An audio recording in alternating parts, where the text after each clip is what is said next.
This week on Flick Knows, we're going to run through the quick steps and talk a little bit about what we saw in the market this last weekend on our deals. Stay tuned. Hey everybody, thanks for tuning in to another Flick Knows here.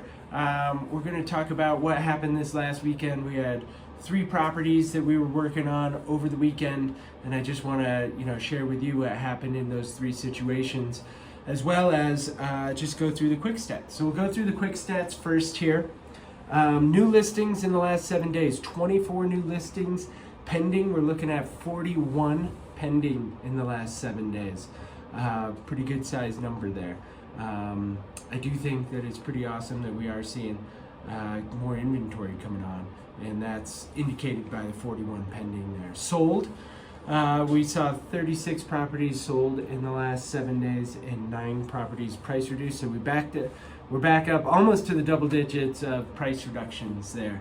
Again, active listings. So we ended April of 22, so just a couple of days ago here, with 726 active listings. We ended May of 21, so a year ago, at 775.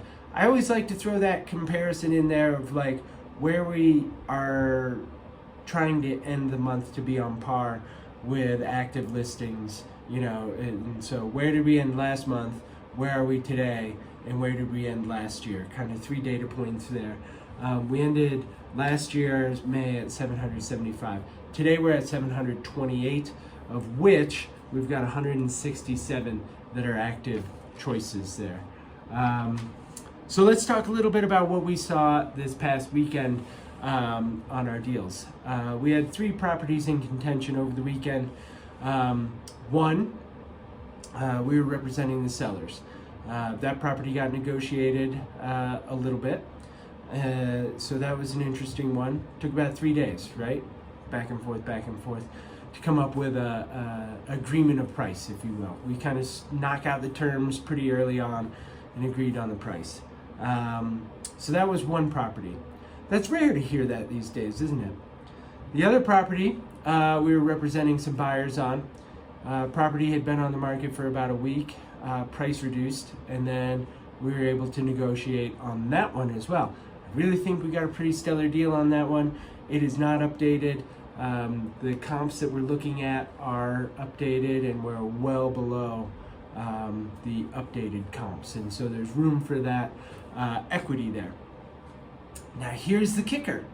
The third one we were negotiating on, we were one of about 5 offers.